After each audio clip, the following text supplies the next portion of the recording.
On commence, vous allez tous bien. Est-ce que vous souffrez pas tous, pas trop de la chaleur? Ça va. Un peu moins de patates quand même, hein. Ouais. Donc là, on a quand même des épisodes qui sont un peu particuliers par rapport aux autres années. Donc, ce qu'il faut faire, c'est, ne pas arrêter de s'entraîner. Ceux qui ont la chance d'être dans un environnement climatisé, bah, c'est une grande chance, évidemment, parce que, si vous êtes à 35-40 degrés toute la journée, vous vous fatiguez, vous vous déshydratez, vous allez avoir du mal à vous réhydrater. Donc l'hydratation ne passe pas juste par le fait de boire, elle passe aussi par le fait de manger suffisamment, d'électrolytes dans l'alimentation à travers les fruits, les légumes et éventuellement aussi le sel. D'accord? C'est ça qui va permettre de ne pas vous déshydrater. Ou si vous vous déshydratez, ensuite, vous avez plus de chances de vous blesser et d'être moins performant. Ensuite, si quand vous entraînez, si vous avez des sensations de fatigue, il ne faut pas hésiter à prendre un peu plus de temps de repos entre les séries, d'accord? Voire alléger un peu, l'entraînement, mais continuer à s'entraîner si possible, hormis si vraiment vous êtes trop mal et qu'il fait 45 degrés en mode ça. OK? De toute façon, ça va passer. Je pense que dès ce week-end, ça va être mieux. Alors, on va commencer. Est-ce que vous avez déjà des questions précises, enfin, sur votre cas ou en général? Moi, j'en ai quelques-unes de notées et si j'en ai pas, je commencerai. Dites-moi. Oups, j'ai l'impression que la caméra s'est coupée. On va mettre ça.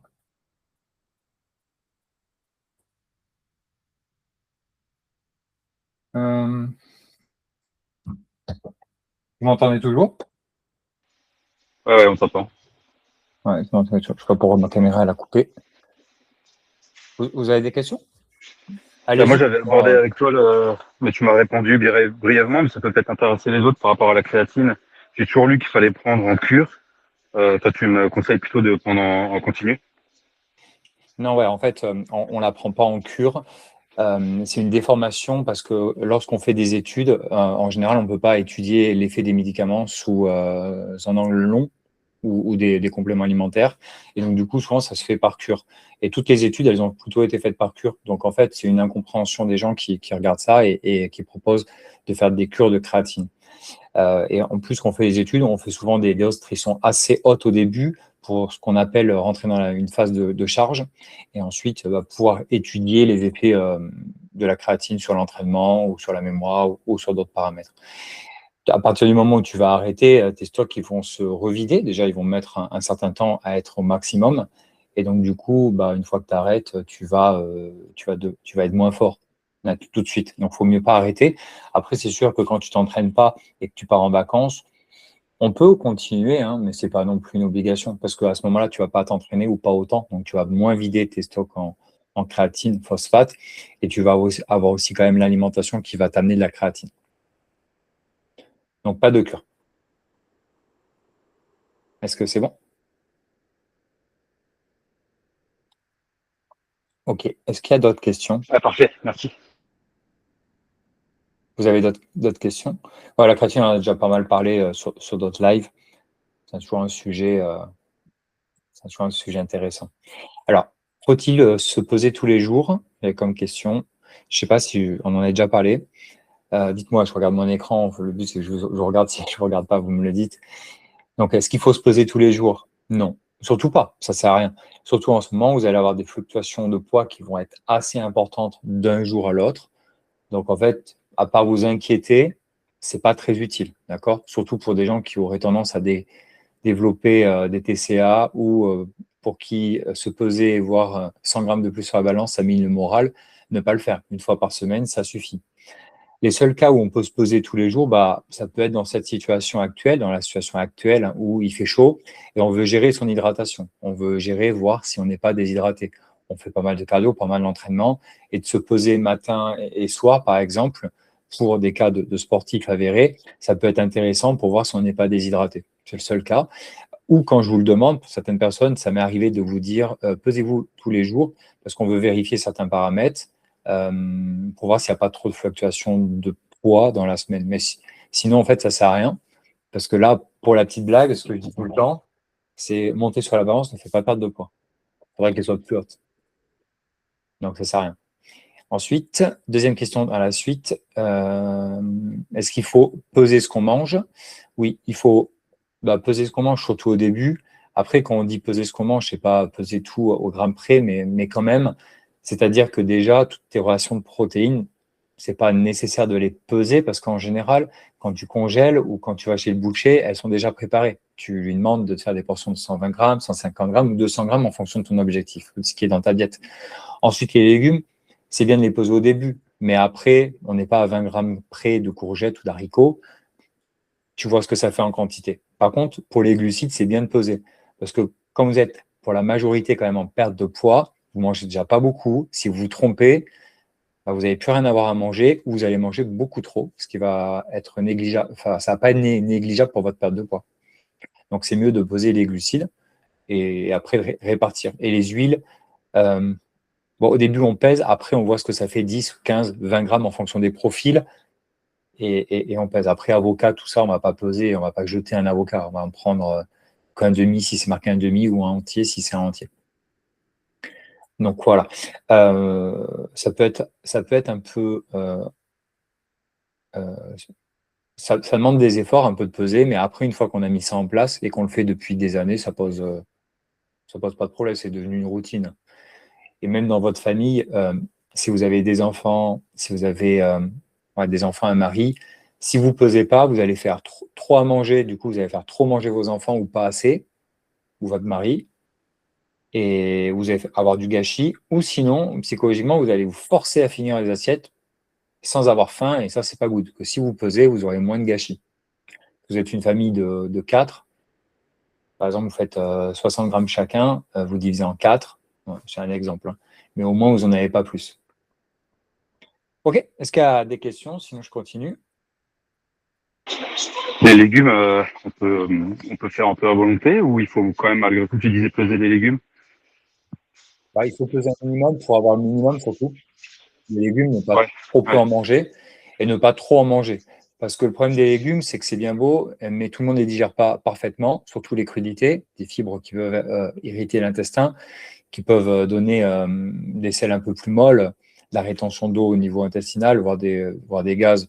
Donc, attention de ne pas trop en manger non plus. On n'est pas des gorilles. On n'a pas un intestin qui est pas, ou une vache, tu vois, qui est pas capable de vachement fermenter rapidement pendant 48 heures, 24 heures ces fibres-là. Donc, il ne faut pas non plus trop en manger. Faites laisser manger 1 kilo de crudité et de la salade dans la journée, vous n'allez pas être super au niveau transit. Ok. Ok. Ah ouais, alors, il y avait quelque chose qui était intéressant, c'est qu'il faut bien comprendre, c'est une question de mindset là, c'est plus une question de mindset. C'est que pour moi, on a 3 piliers qui est dans la vie qui nous permettent de tenir. Le premier pilier, c'est la santé. Ça, on est tous avec une certaine santé, un certain capital à la naissance. 2, c'est la famille. On a tous plus ou moins une famille pour ceux qui ont des événements de vie, des fois on en a plus. Et le travail. Et tout le monde en général a du travail, c'est assez important le travail, hormis si on ne peut pas travailler ou qu'on a gagné au loto. Mais même les gens qui sont très riches, que je coach, qui ont des situations où ils n'auraient pas besoin de travailler, travaillent quand même parce que c'est quand même un lien social fort. Donc en général, quand on a ces 3 piliers qui sont bien équilibrés et qui tiennent, notre vie, elle est parfaite. Quand on a un pilier qui s'en va, par exemple le travail, ça se passe pas bien, on a une pression au travail, on a démissionné ou on arrête de travail, on a encore 2 piliers qui tiennent, la famille, notre femme, nos enfants, tout ça, et la santé.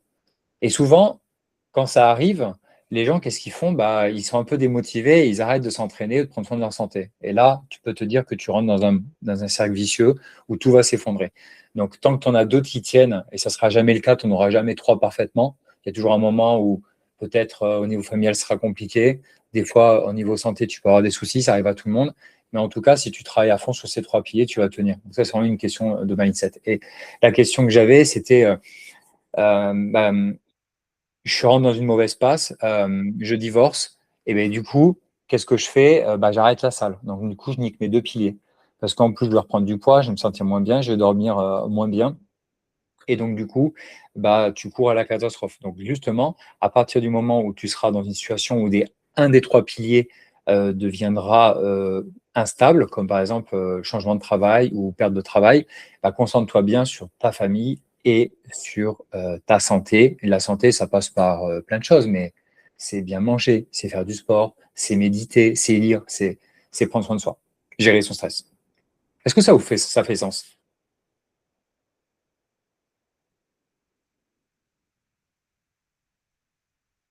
Ouais, ok. Euh, alors, ouais, j'en ai parlé un petit peu à l'info en story, mais on m'avait posé la question. La perte de poids, elle est inégale en fonction des gens, mais parce qu'en fait, vous avez des vies différentes. Et là, on va parler plus du travail de nuit et des horaires décalés. Beaucoup de personnes travaillent la nuit, beaucoup de personnes ont des journées de travail très décalées, et ça va avoir une incidence directement sur votre rythme biologique, sur votre capacité à récupérer, à avoir de l'énergie pour s'entraîner. Donc à partir de là, quelqu'un qui travaille de nuit, deux jumeaux, un qui travaille de jour, un qui travaille de nuit. Celui qui travaille de nuit, je pense que vous pouvez taper sur Google, regarder, mais vous verrez, celui qui travaille de nuit aura certainement une prise de poids plus importante, plus de fatigue générale, une peau plus abîmée, voilà, plus de cernes, etc. Il y a pas mal de jumeaux qu'on voit. Donc ça, c'est un peu ce qu'on appelle l'épigénétique. Donc c'est l'expression de l'environnement sur notre corps, sur nos gènes. Et le travail de nuit, les horaires décalés, c'est super important. D'où l'intérêt de se coucher le plus tôt possible et toujours à la même heure. Parce que quand on vieillit, en plus, on a du mal à s'endormir, etc. Donc, plus vous allez avoir un rythme calé, bah, le lendemain, qu'est-ce qui va se passer concrètement? Vous allez vous lever en meilleure santé. Vous allez avoir, vous n'allez pas moins être déshydraté, par exemple, déjà. Parce que si en normal, on est déshydraté. Ensuite, vous allez avoir moins envie de sucre, donc vous allez moins craquer. Vous allez avoir envie de mieux tenir votre alimentation et de manger des choses plus saines. Et ensuite, bah, vous n'allez pas trouver d'excuses, vous allez vous entraîner. Alors que quand on se lève, quand on est fatigué, si on est obligé de prendre 3 cafés, avoir la bouche pâteuse toute la journée, la tête dans le, excusez-moi l'expression, dans le cul, on aura du mal à résister au sucre pour retrouver de l'énergie. On va se booster de caféine, ce qui va avoir un effet délétère sur notre santé à long terme ou sur la nuit qui va arriver. Parce que la caféine reste dans le corps jusqu'à 13 heures après sa prise et va avoir une incidence sur la qualité du sommeil et sur l'endormissement. D'accord? En fonction des personnes, vous allez avoir une destruction de les enzymes vont détruire la caféine, mais de façon plus ou moins efficace.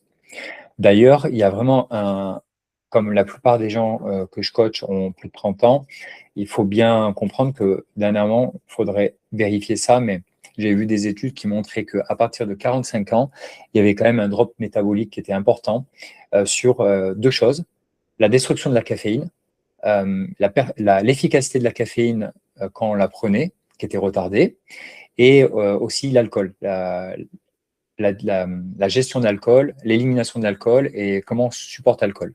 Vous allez me le dire, mais en général, passé 45 ans, passé 40 ans, on va moins bien détruire la caféine et quand on en prend, on va avoir un effet bénéfique euh, moins rapide et moins efficace. Et pour l'alcool, bah, c'est catastrophique. On le supporte de moins en moins. Plus vous vieillissez, 2, 3 verres et vous êtes beaucoup plus déshydraté, vous avez du mal à le supporter ou vous allez être malade rapidement. Est-ce que c'est OK pour vous ça? Est-ce que vous le voyez? Est-ce qu'il y a quelqu'un qui veut témoigner de ça?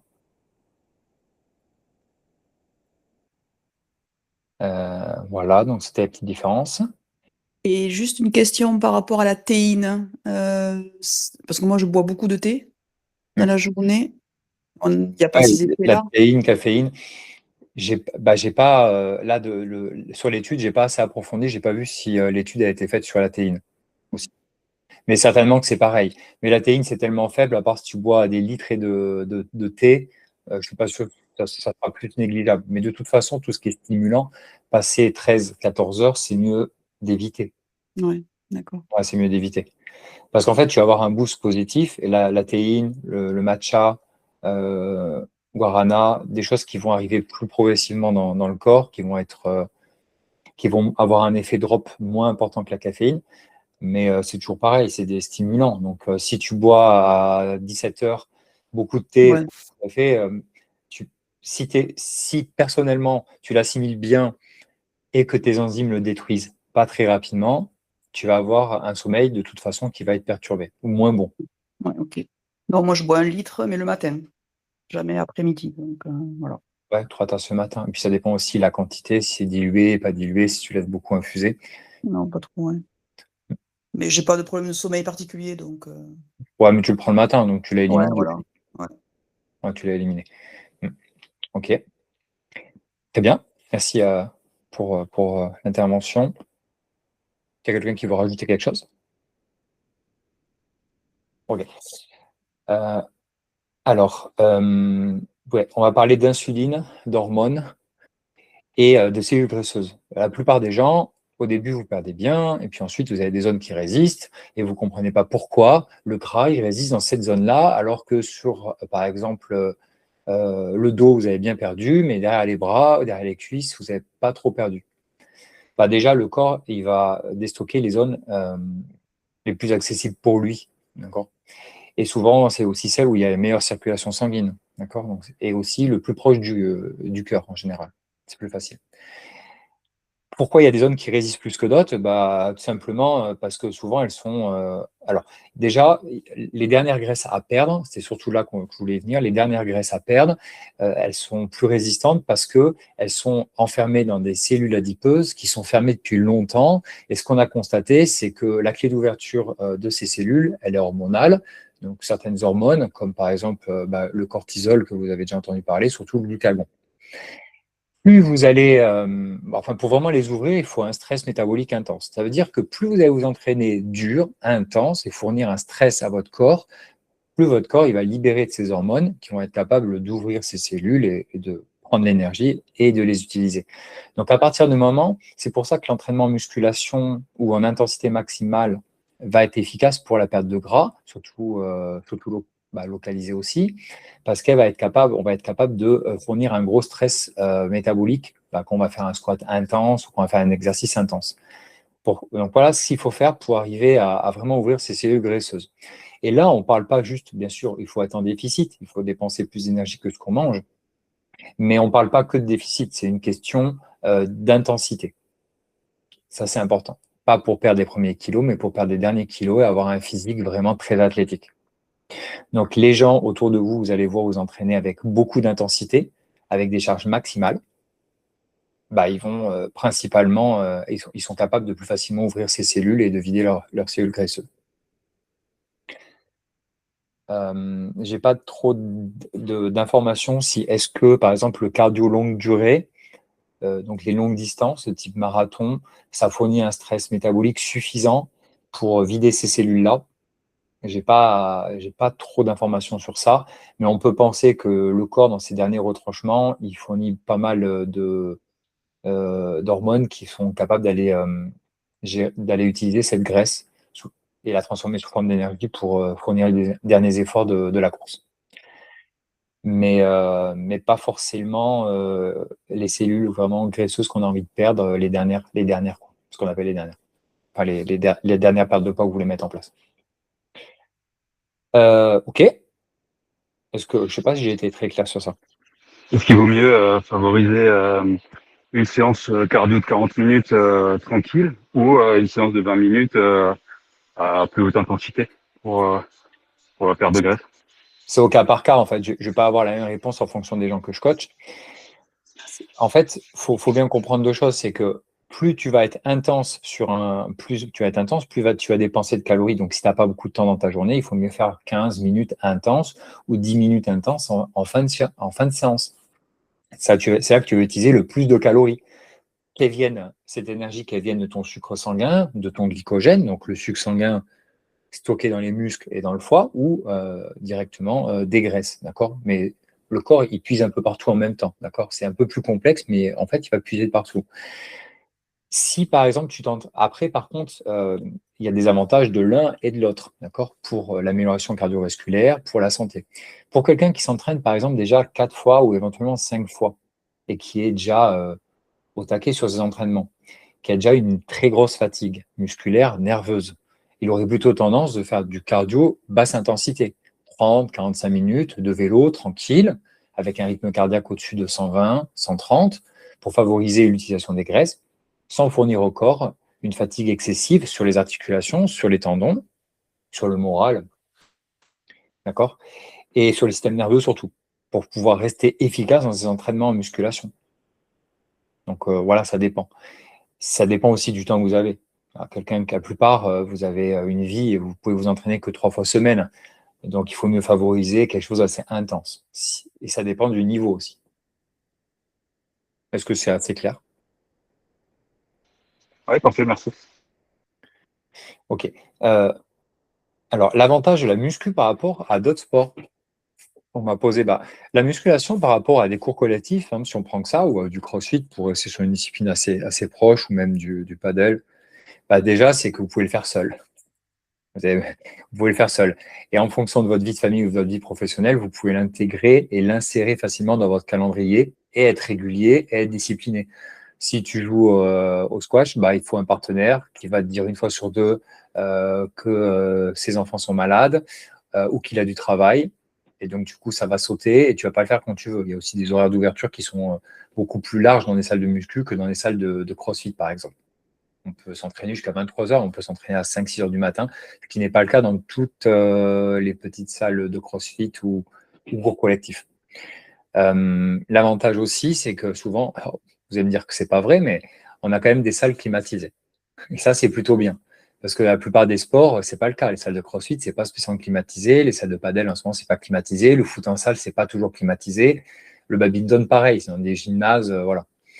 Une salle, la musculation, c'est que vous allez avoir une salle entre 5 et 10 km à la ronde.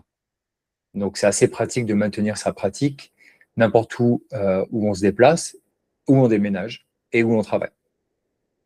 On peut la pratiquer solo ou à deux. Donc, ça, c'est un gros avantage. Ça, c'est bien. Et aussi, c'est peu dangereux. Il y a très peu de blessures, en fait, en musculation. C'est très rare de se blesser. Bien sûr, ça va arriver, on va se faire mal un jour ou l'autre, ça peut arriver. Et des fois, on peut se faire juste tomber un poids sur le pied. OK. Mais par rapport à la plupart des sports, vous avez quand même beaucoup moins de chances de vous tordre une cheville, de tomber ou de vous tordre quelque chose, quoi. Tu fais du foot, tu as beaucoup plus de chances que quelqu'un te fasse mal. Même si tu fais, par exemple, des randonnées, tu peux tomber, tu peux glisser, tu peux mourir. En musculation, les accidents mortels sont rares. Hormis peut-être à très haut niveau, où des gens, où vraiment, faut vraiment pas avoir de chance. Une machine qui tombe dessus, mais bon, c'est un cas dans le monde, et elle va passer en vidéo, mais en vrai, j'ai jamais vu ça. Ok.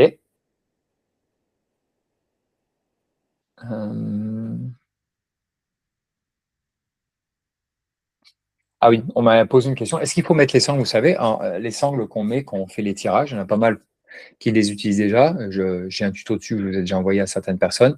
Est-ce qu'il faut les mettre quand on atteint un certain niveau de pratique, on s'entraîne depuis un petit moment, si on veut continuer à progresser, c'est bien de les mettre. Ça va permettre de plus facilement relâcher les avant-bras, de se concentrer sur les mouvements de dos et de ne pas se faire mal, de ne pas se choper de tendinite à l'avant-bras. Si par contre on est assez faible sur la poigne et qu'on fait des sports qui nécessitent beaucoup de poigne ou un métier qui en nécessite, à ce moment-là, il faut moins les utiliser. Alors, notre question, pourquoi le soir, surtout en ce moment, j'ai envie de craquer sur des gâteaux apéro, particulièrement le soir. Souvent parce que l'apport en protéines peut être insuffisant. Il fait chaud, donc on mange un peu moins, on a du mal à manger sa viande, etc. Et c'est souvent un manque de sel.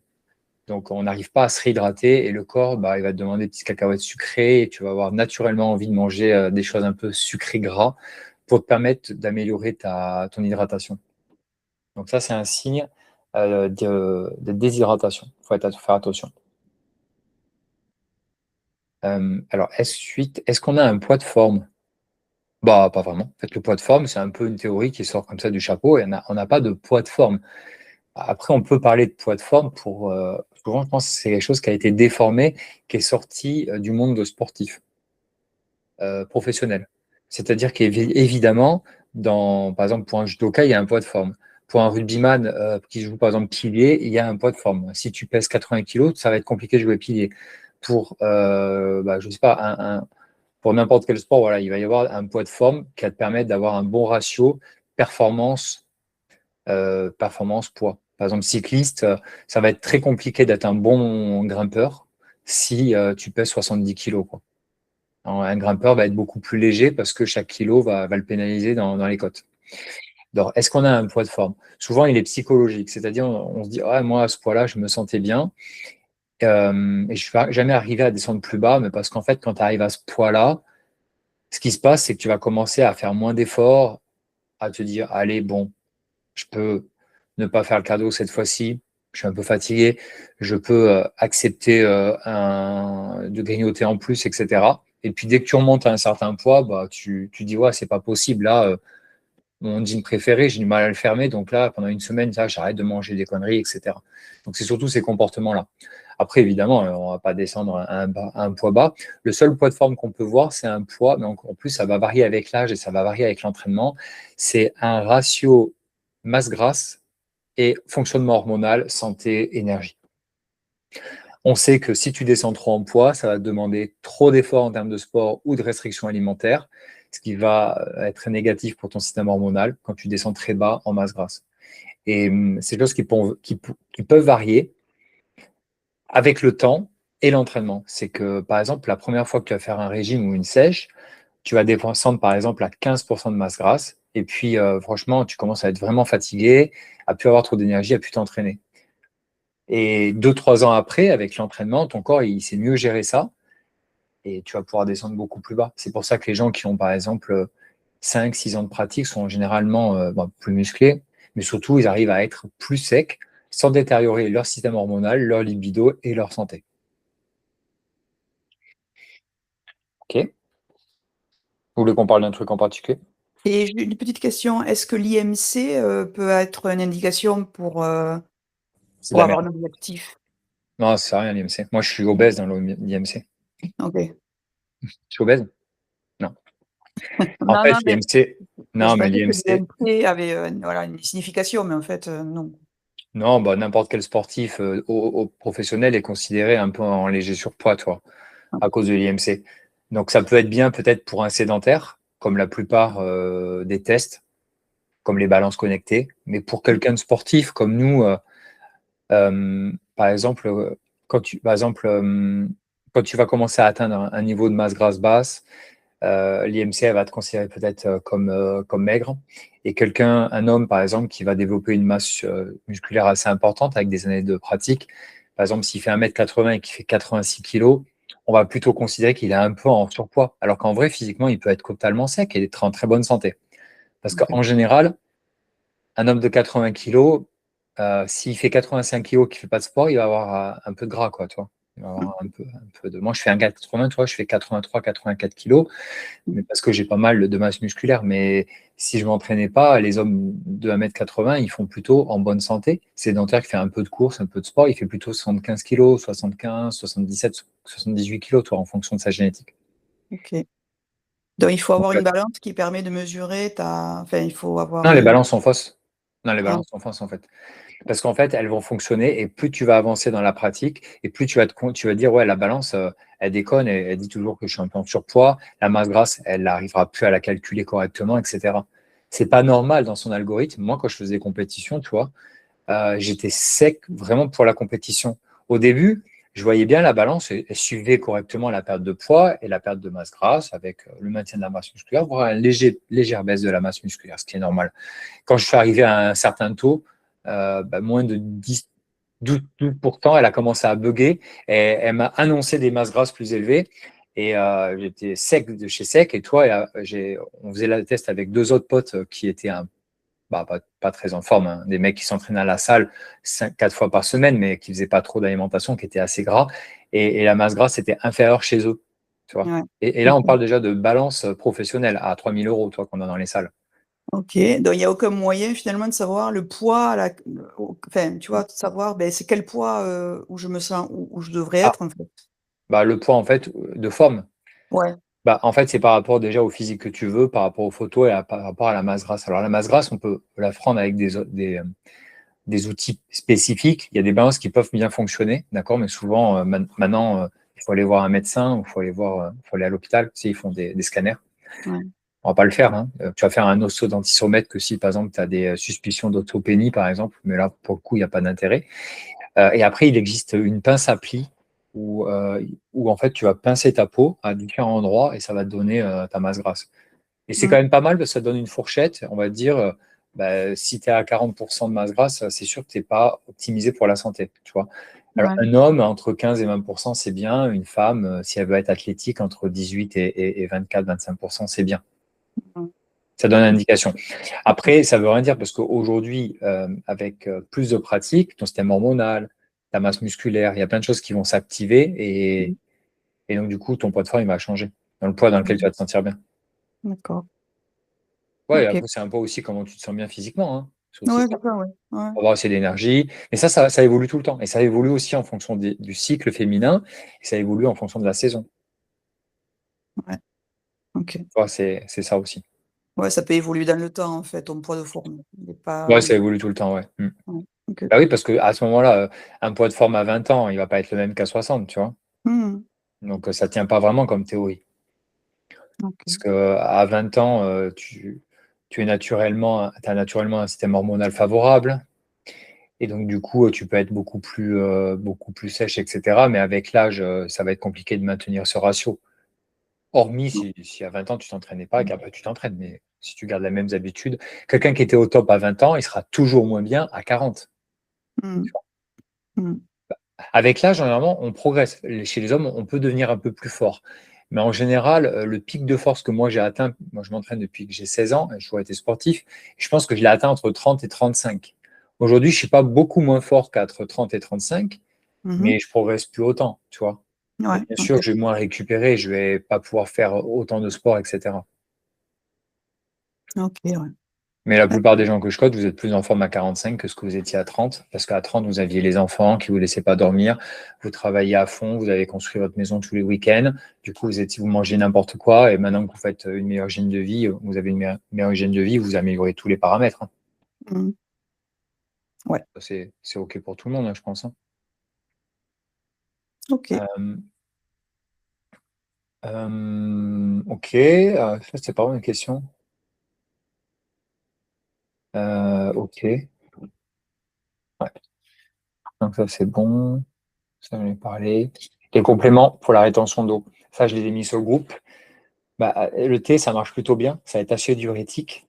Attention à ne pas trop en boire dans les fortes chaleurs parce que ça va avoir un effet aussi très diurétique. Donc, ça peut vous déshydrater. D'accord. Ne pas trop en boire aussi. D'accord. Autant vous allez activer le mécanisme pour éviter la rétention d'eau, sous-cutanée par exemple, mais en même temps, vous allez activer la perte d'eau. Donc, attention. Après, moi, ce que j'aime bien, c'est les pissenlits en ampoule, concentrés. Ça, c'est vraiment fort. Enfin, c'est vraiment super, super bien. Dès que vous allez le prendre, vous allez quand même avoir tout de suite moins de rétention d'eau. Mais après, si vous avez une bonne hydratation, une bonne alimentation et évidemment que vous avez un bon retour veineux, ça c'est aussi très génétique, et que vous n'êtes pas exposé à 45 degrés toute la journée, ça va bien se passer. Ok. Queue de cerise, c'est pareil, hein. Ouais, des fois je le conseille aussi. Queue de cerise, c'est bien. C'est pas très cher aussi. Moi, je préfère Reine des Prés en tisane. Mais là c'est pour reparler de choses qui facile à mettre en place. Franchement,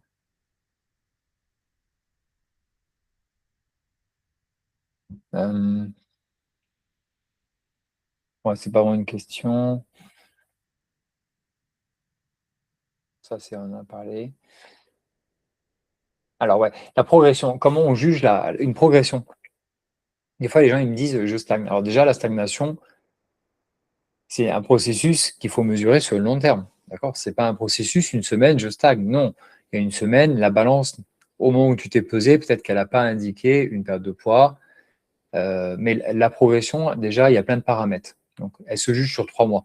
Si en 3 mois, il n'y a pas eu d'évolution en termes de perte de poids, d'amélioration de performance, là, évidemment, il peut y avoir une stagnation.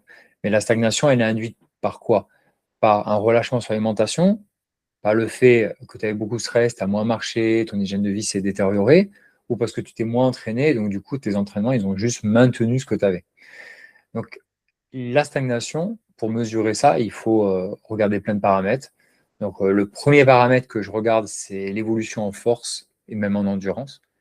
Parce qu'à partir du moment où tu as doublé tes poids partout, tu n'es pas vraiment sur une stagnation, même si la balance n'a pas changé.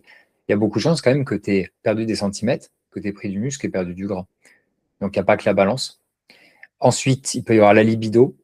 tu as une libido incroyable, tu as beaucoup de désirs, c'est certainement quand même que tout va bien dans ta vie, que ce soit en termes de stress, de système hormonal, etc.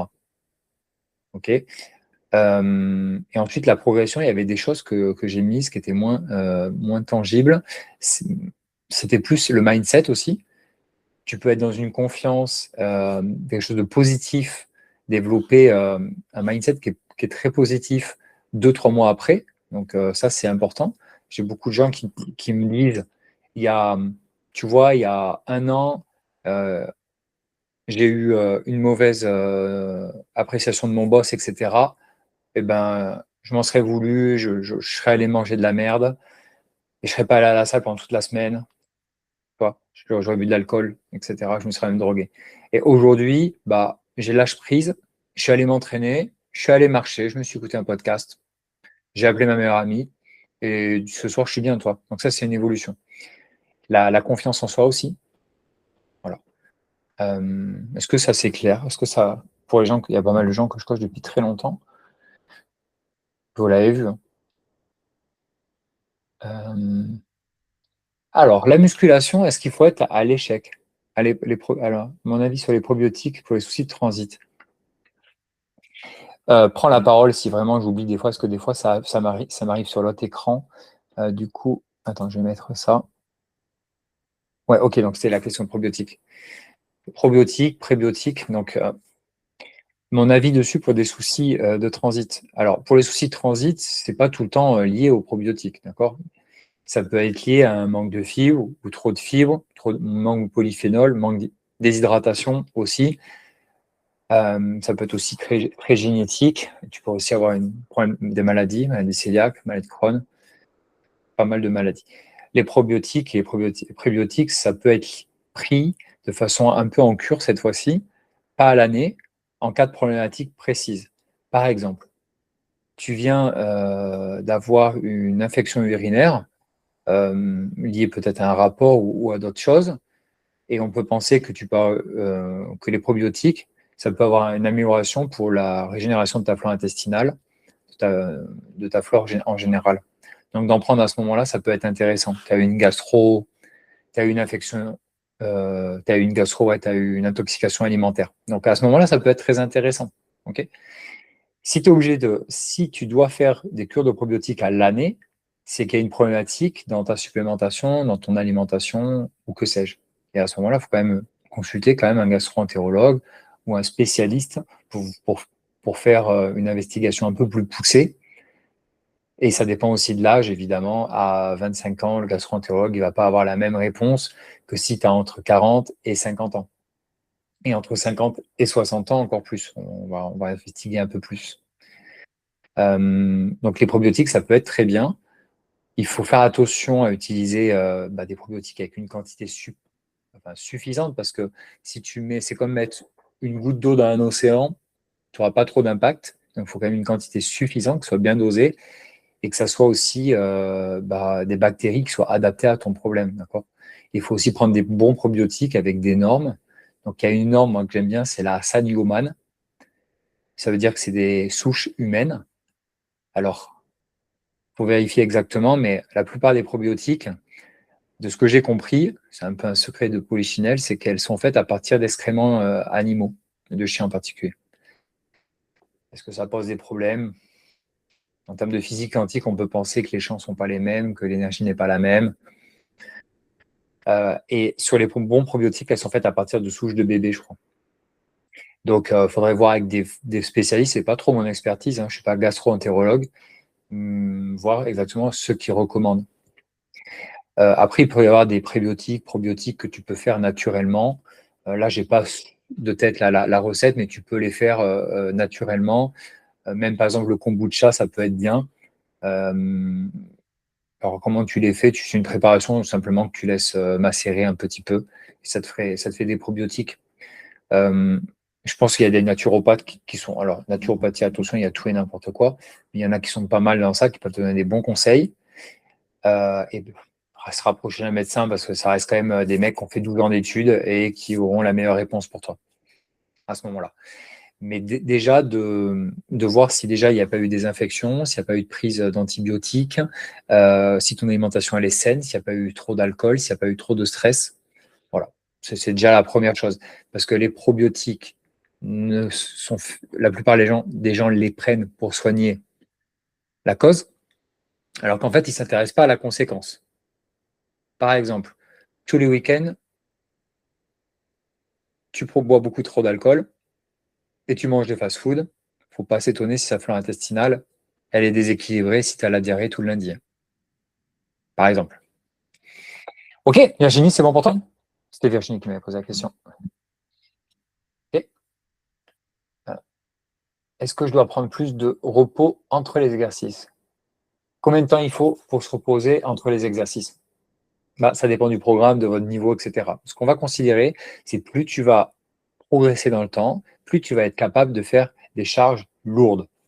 D'accord? Parce que ton système tendineux, ostéo-articulaire, musculaire et nerveux, il est plus performant, il est plus facile d'accueillir des exercices lourds sans se blesser. Et c'est la seule réponse pour continuer à progresser efficacement. Donc, à partir du moment où on s'entraîne plus lourd, plus dur, on veut bien récupérer entre les séries pour être capable de reproduire la même série plusieurs fois avec le maximum de poids possible pour bien stimuler. Et donc, du coup, on peut prendre un peu plus de temps de repos. Les temps de repos, ils vont aussi être adaptés en fonction du temps de la séance qu'on a, de notre capacité à enchaîner du volume et bien sûr du type d'exercice. On va prendre plus de temps de repos sur des polyarticulaires que sur des mouvements d'isolation. Tu vas faire par exemple du biceps un bras, il y a peu de chances que tu sois essoufflé énormément et que tu aies énormément besoin de temps de récupération par rapport à un squat où tu es allé à l'échec. Donc le temps de repos, il est important. En ce moment, prenez un peu plus de temps de repos si nécessaire. Pourquoi? Parce qu'il fait chaud, parce que vous pouvez manquer d'air un peu dans la salle. Et donc, votre corps, il va lutter énormément pour maintenir votre corps à température. Il va utiliser beaucoup plus d'énergie et vous allez être beaucoup plus épuisé rapidement dans la séance. Donc, il faudrait la capacité à régénérer l'énergie pour l'effort, l'ATP pour l'effort, pour le muscle, elle risque d'être plus lente parce que la partie de l'énergie que votre corps est capable de synthétiser à travers des petites centrales nucléaires qu'on appelle les mitochondries, elles vont être utilisées, enfin cette énergie elle va être utilisée peut-être pour maintenir votre corps à température, quoi. Ok. Attention, souvent les gens prennent souvent trop de temps de repos. On n'est pas des pratiquants d'haltérophilie.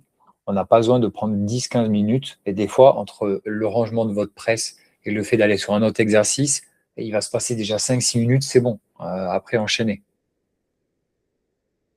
On m'a posé les questions pour les tractions. Comment arriver à faire des tractions? La meilleure façon d'arriver à faire des tractions, c'est soit commencer par des tractions assistées, ne pas chercher à faire des tractions à tout prix et n'en faire qu'une et s'arracher les bras, les tendons, les épaules. C'est déjà de gagner en force en gainage. Donc, commencer par des tractions assistées, d'être capable de faire une fourchette de 8, 12, 15 reps. Petit à petit, mettre moins en moins d'assistance ou un élastique. Ou déjà, quand on commence, c'est commencer à la poulie haute, comme je vous fais faire, et être capable de monter en charge. À partir du moment où vous êtes capable déjà de soulever presque votre poids, vous êtes capable de presque faire une traction. Vous avez moins de chances de vous blesser, ça va être plus progressif. Progressif, pardon. Et en plus de ça, vous allez être dans la même biomécanique quasiment du mouvement de la traction. Donc, c'est intéressant de faire ça. 5 conseils, ouais, bon. 5 conseils pour perdre du gras dans le ventre que je pourrais donner. Et surtout après 30-40 ans. Donc, bon, on va faire des conseils simples, j'avais noté. Donc, déjà, le ventre, souvent, c'est lié au pic d'insuline. Ça veut dire que pour les femmes, ça va être les fesses, les hanches, un peu le ventre, et les hommes, ça va être le ventre. Donc, tout ce qui est grignotage, index glycémique élevé, alcool, dès que ton corps il le consomme, il se peut qu'il y ait un pic d'insuline élevé parce qu'il y a beaucoup d'énergie qui arrive très vite, très digérée très vite, et que ça aille dans ces cellules-là. Donc déjà, limitez ça. Ensuite, marcher régulièrement après les repas. Meilleure digestion. Bon, par exemple, pour les probiotiques, Virginie, tu vois, marcher après après les repas, c'est une bonne chose pour la digestion. Parce qu'en plus, ça va limiter le pic d'insuline, donc ça sera bien. Troisièmement, plus d'aliments riches en oméga 3 comme des œufs, sardines, maquereaux et saumon. Okay. Pourquoi? Parce qu'un bon équilibre oméga 3, oméga 6 favorise la perte de gras intestinal. En compétition, avec des protocoles où on prend beaucoup d'oméga 3, on voit quand même une nette amélioration de notre récupération, de notre perte de gras. Ça coûte très cher d'avoir des bons oméga 3, c'est pour ça que je vous les recommande assez peu, parce qu'on peut monter sur des doses assez élevées, mais l'oméga 3, je crois que c'est à peu près 30-40 centimes la gélule d'1 gramme, donc si tu dois en prendre 10 grammes par jour, toi, ça fait tout de suite assez cher. Mais comme on a dit au début, la santé coûte cher aujourd'hui et de plus en plus, parce que la société aussi s'est développée sur la quantité et non sur la qualité, pour nourrir la population. Hein, heureusement qu'il y a aussi tout ce qui est la pétrochimie, etc., pour nourrir tout le monde. On ne va pas switcher d'un système à un autre du jour au lendemain, mais on privilégie plus la quantité que la qualité. Quatrièmement, ça revient toujours au même, c'est ne pas manquer de sommeil. Ça, c'est super important, parce que tu auras moins envie de sucre et tu vas moins stocker dans le ventre. Tu seras moins fatigué. Et cinquièmement, donc déjà, c'est ce que je vous fais tous faire, hein, c'est manger suffisamment de protéines à chaque repas pour préserver ton muscle et ne pas avoir moins faim, voilà, tout simplement, avoir plus d'énergie. Et ça peut avoir un impact, évidemment, sur le ventre aussi, parce que tu vas plus facilement préserver ta masse musculaire. Et après, ouais, une sixième que j'avais notée pour vous répondre, faire de la musculation 2-3 fois par semaine. Ça, c'est indispensable parce qu'à travers la musculation, tu vas stimuler de façon intense l'ouverture de tes cellules, comme on en a parlé. Tu vas maintenir ta masse musculaire. Tu vas quand même aussi faire des abdos régulièrement à travers les mouvements et à travers des mouvements isolés d'abdos, ce qui ne va pas être nécessairement le cas quand tu vas faire, je sais pas, mais du pole dance, par exemple. Donc encore, c'est un mauvais exemple parce que ça travaille bien la sangle, mais ou si tu vas faire du badminton, quoi. Ou tu vas aller faire, je sais pas, de la trottinette, hein, ou du vélo. Hein. Ça va pas être le même impact. Ok. Bon, on arrive bientôt au bout. Je sais pas si vous avez des questions. Ah oui, les cantines. Ah oui, les cantines. Est-ce qu'il faut manger à la cantine son boulot? Bah non. Bah non, parce qu'à chaque fois que j'ai quelqu'un qui a eu une très belle perte de poids de 10, 12, 15 kilos, souvent, voilà, on a terminé la perte de poids, et qui commence à relâcher un peu la pression, bon, entre guillemets, sur l'alimentation, c'est pas une pression, mais qui commence à se dire, je peux me permettre de remanger une fois, ensuite ça fait 2, ça fait 3, et après c'est 5 sur 5 à la cantine, il stagne, il reprend du gras, il n'arrive plus à s'entraîner parce qu'il est fatigué, mauvaise digestion, etc. Il n'a pas ses apports en protéines, il n'a pas ses bons apports. Donc, il a la flemme de s'entraîner, il ne progresse plus, il régresse, il reprend du gras. Pourquoi? Parce que la plupart des cantines, le chef, il cuisine à l'arrache. Hein. Il met plein d'huile de tournesol, des huiles hydrogénées, d'huile de palme. Les produits, ce n'est pas les meilleurs. Tu ne vas pas contrôler tes quantités. En général, les portions de protéines, elles sont assez faibles. Donc, c'est pas good. Évidemment, il ne faut pas s'exclure socialement totalement. Mais bon, en France, on est quand même en train de scinder la population en deux. 47% de surpoids en France, hein, quand même. Il y a pas de plus en plus de gens en même temps c'est une niche quand même, qui prennent un coach et qui font comme vous, qui veulent être en bonne santé. Mais il y a beaucoup de gens qui s'en foutent total. Hein. Enfin, je parle comme ça, mais il y a des gens, il y en a des gens, ils s'en foutent. Hein. Ils pensent que ça n'arrivera ou qu'ils n'auront pas de problème, que ça arrive qu'aux autres. Et ils prennent pas soin d'eux, ils consomment que des mauvais repas. Il y a encore énormément de gens qui fument, malgré tout ce qu'on sait sur la cigarette, toi, quand même.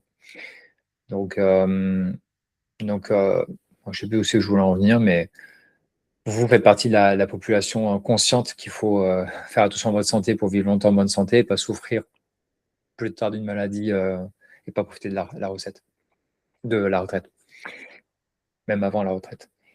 Ok. Donc ouais, comme les gens s'en foutent, ils mangent au restaurant de la merde et des mauvais produits tous les jours, jusqu'à temps qu'ils aient la conscience.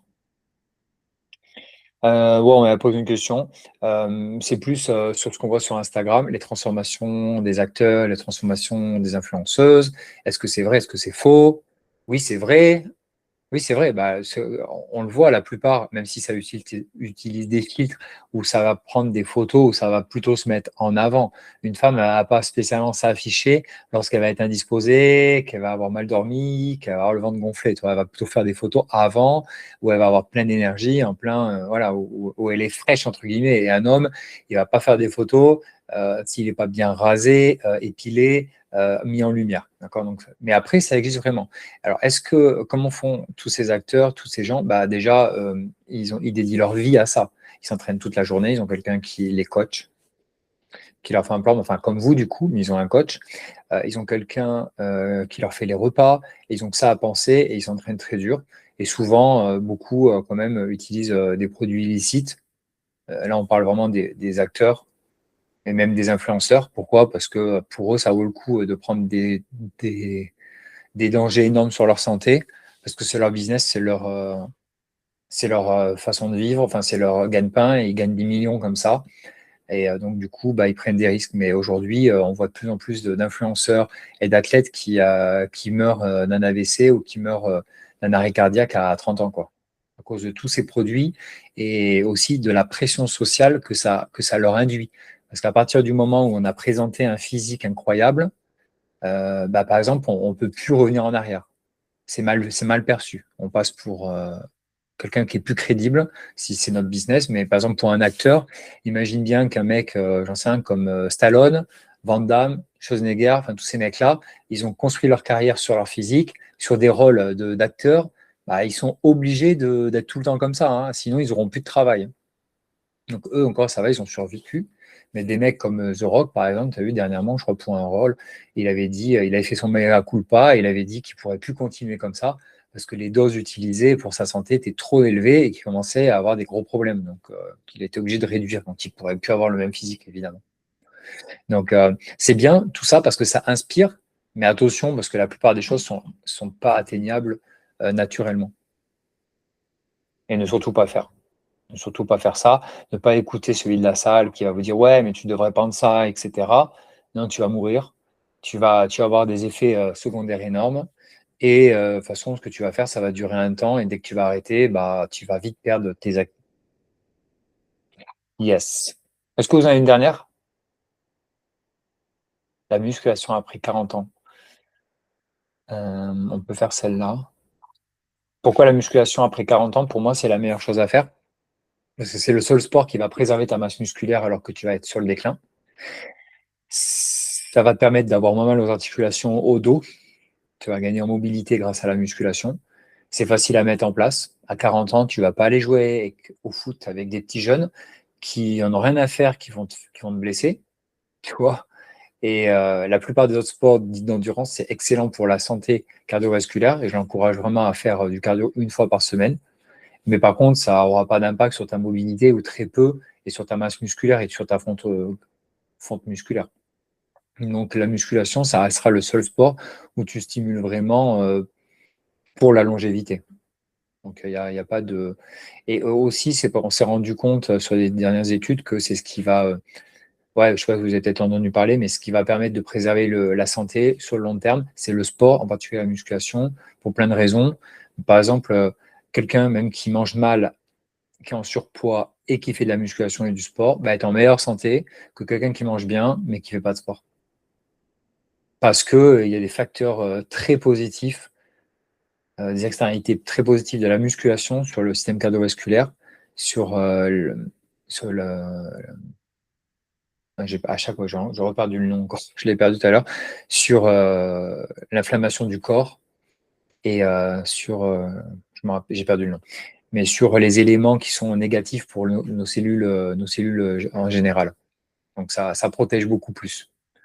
Donc en réalité, c'est un peu injuste, mais en vrai, même quelqu'un qui fume et qui fait du sport, même s'il mange pas trop bien, bah, il va avoir plus d'impact certainement sur la santé que quelqu'un qui mange bien, mais qui fait zéro activité, qui est dans son canapé toute la journée, et même s'il est maigre parce qu'il mange pas beaucoup et qui marche pas, qui fait rien, ben, celui qui fume, qui fait beaucoup de sport, il va être en meilleure santé. C'est pour ça que tu vas te retrouver peut-être des fois avec des gens, ils ont picolé, fumé vachement, ils ont fait les troisième mi-temps, mais toute leur vie, ils ont par exemple fait 2-3 entraînements de musculation ou de rugby, ils ont joué tous les dimanches, et ben, du coup, finalement, ça a bien préservé. Ça a bien contrebalancé les effets délétères de leur hygiène de vie alimentaire.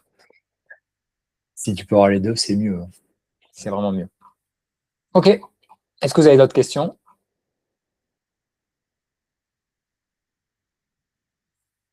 Ah oui, moi j'avais une question pour vous, pour quelqu'un qui peut répondre.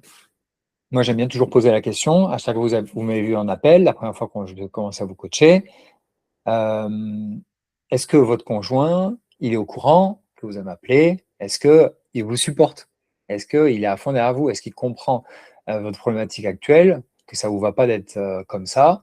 Et est-ce qu'il va vous soutenir ou est-ce que à chaque fois que vous allez passer devant, il va dire oh, tu me fais chier avec ta diète, tu n'as qu'à manger comme tout le monde, tu n'as qu'à aller courir, tu n'as qu'à faire ci, tu n'as qu'à faire ça, mais en fait, voilà, il n'a pas trop conscience.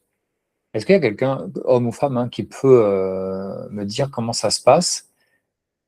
Est-ce que c'est important pour vous d'avoir un conjoint qui vous soutient? Est-ce que c'est un point à améliorer? Enfin, est-ce que vous pouvez me donner votre avis sur ça? On termine par ça. Hélène, ton mari, il est sportif en plus, je crois. Oui, alors, non, en fait, moi, je suis toute seule, donc je suis tranquille. Ok. Et c'est mon fils Ah, c'est ton fils, ouais.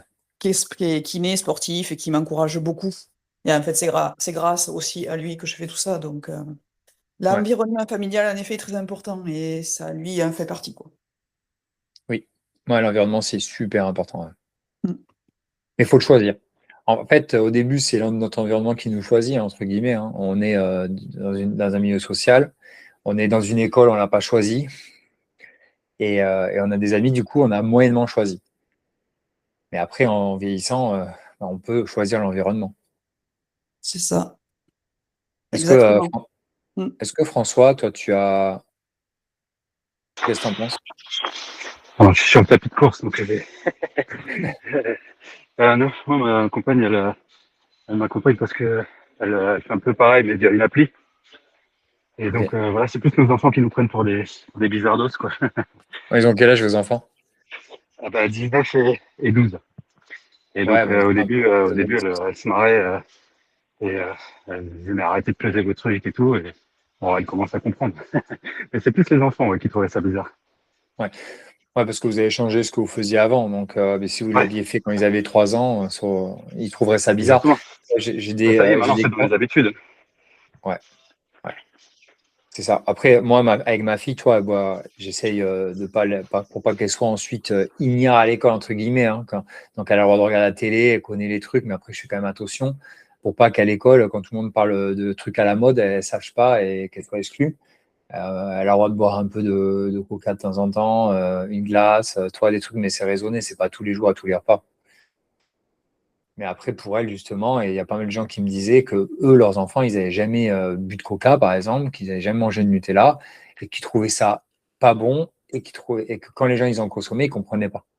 Il ne faut peut-être pas aller jusqu'à là, mais en tout cas, tu vois, c'est l'influence de ce que tu donnes à tes enfants. Après, ils ont une perception différente quand ils sont vieux.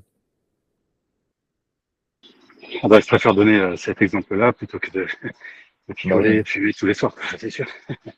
Même bah oui, si mais elle trouve ça bizarre un peu. les gens, ils font des barbecues, ils vont boire beaucoup d'alcool, les enfants, ils le voient. Ah bah oui. Donc après, bah, plus tard, ils vont reproduire. S'ils te voient faire du sport, là, là tu as dit à tes enfants, à ta petite de 12 ans, j'imagine, papa, il va s'entraîner. Et quand il rentre, on ira se faire un truc ensemble, une balade de vélo, on ira à la piscine ou autre, toi, bah, tu lui ancres que c'est important Exactement. de faire du sport. Donc après, elle, ça sera presque normal qu'elle fasse du sport pour sa santé. Ce ne sera pas une plaie. Bah, Toi, écoute, Virginie, j'espère. qu'est-ce que tu en penses?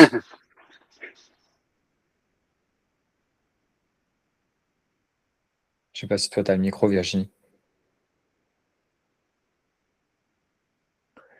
Bon, mais Oui, on va. excuse-moi, Ouais. c'est parce que je suis pas. C'est un peu bruyant là, vraiment. Je suis. Yes. Bah oui, t'as raison, c'est hyper important et l'imprégnation c'est important. Moi, mes enfants ils me voient aller au sport et du coup, bah, mes enfants ils font tous les deux des activités physiques. Ouais. Ils ont quel Donc, âge, tes enfants, toi, Virginie? 11 et 14. 11 et 14. En plus, c'est le plus déterminant, c'est l'adolescence, enfin, cet âge-là. Parce qu'ils vont commencer à avoir leur propre personnalité, pas personnalité, mais ils vont vraiment avoir leur personnalité, leur caractère. Et c'est là qu'ils se construisent en tant qu'adultes. Donc, Ah oui, et ma fille, par exemple, sur l'alimentation, les fast-food, alors autant mon garçon pas encore, mais elle dit j'y vais pas. Donc quand ses copines sortent du collège pour aller manger au fast-food ou un truc, elle dit je suis désolée, j'aime pas en fait, c'est dégueulasse, c'est pas bon. Donc là-dessus, ça c'est cool, c'est qu'effectivement ils sont habitués, même leurs palais ils sont un peu développés.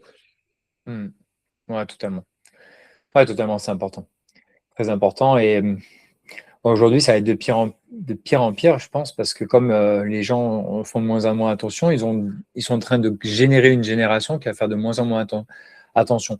À prendre entre pincettes, c'est entre pincettes, c'est ça qu'on dit. Je sais pas l'expression, c'est la fin du live, je suis fatigué. Parce que quand même, on voit que la nouvelle génération sont beaucoup plus sensibles à plein de sujets que nos parents ou nos grands-parents s'en foutent totalement. Comme par exemple l'écologie, le bien manger, la gestion du stress.